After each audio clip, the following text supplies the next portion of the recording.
The story starts with a mysterious and suspicious man walk towards Andy's doorstep, subconsciously hiding his own appearance and walking at a fast pace. He heard the noise in the house as soon as he got closer to it. He knew the owner was inside. Quickly put down a door in front of the house. He rang on the doorbell and rushed away. A few moments later, Andy came out from the door anxiously.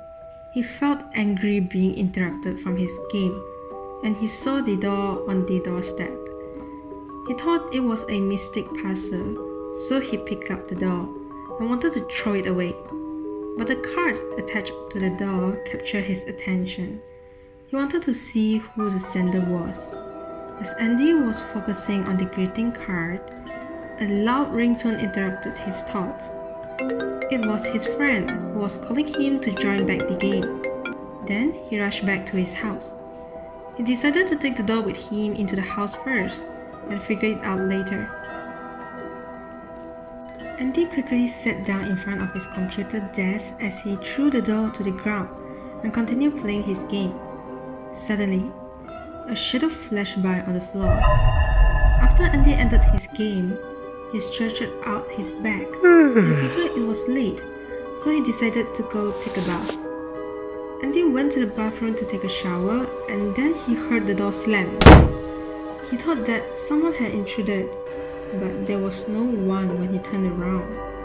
He lived alone and wasn't expecting anyone at this hour. It doesn't feel right, so he decided to go check it out. As he wanted to leave the bathroom, he felt someone straddling his neck. He was pushed against the wall and unable to breathe as he struggled helplessly. In the end, he lost consciousness and fell to the ground. When the doorbell rang, Bear was in the living room watching the television. "1 second, I'm coming." Bear rushed towards the door. Bear opened the door and she saw no one around. That's odd. I thought I heard someone. She thought she heard someone ringing the doorbell.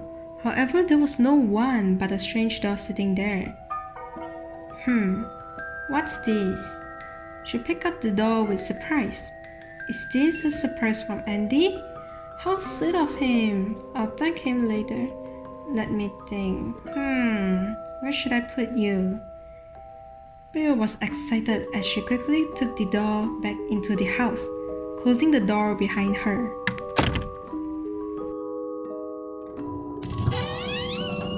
Daniel just came back from work when suddenly he received a message. He picked up his phone and read. It's from Angel. Have you heard the news? He replies. What news? What do you mean, what news?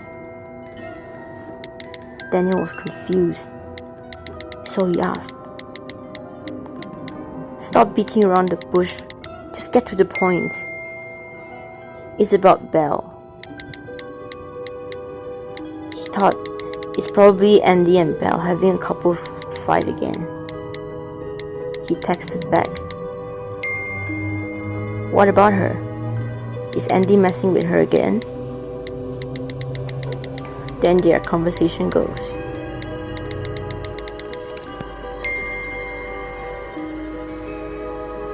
No, it's not that. She had been missing for days. What the hell?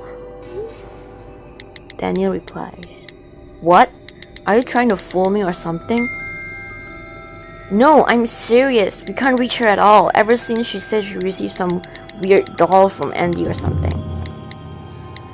Daniel froze. Doll? What the? Daniel remembered a while ago. I received the doll from Belle today. Suddenly, Daniel felt someone watching from behind, right at him, as it moved closer and closer.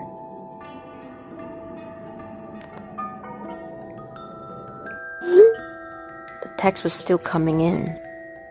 OMG, throw away the doll for Christ's sake.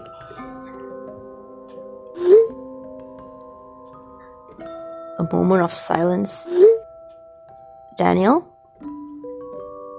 You there? Moments later. Come on, this is not funny. Daniel? Reply me, damn it!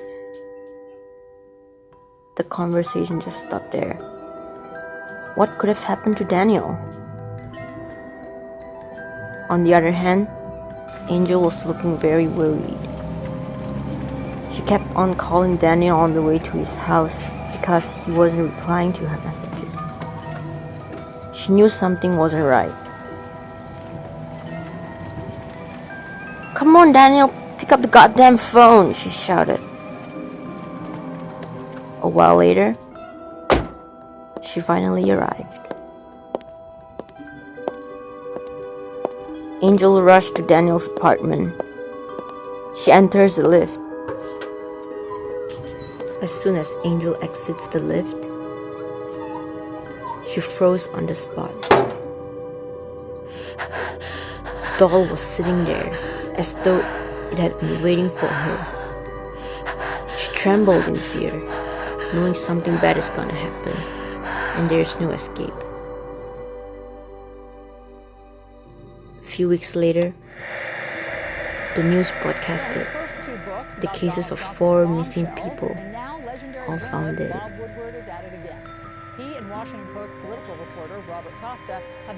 There was a man sitting in front of the television, suing the doll. In a dark and creepy room, he forces out an evil grin when he hears the name of the victims, all found dead.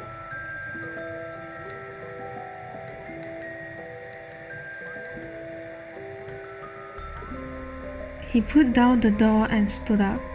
At the wall there is a picture of 5 people bullying Kevin sits beside the doll, while 3 of them are being crossed out, and he is crossing out Angel's face. At the end, still left 1 person's face haven't been crossed. The story ends here. There are things you can't remember and things you can't forget.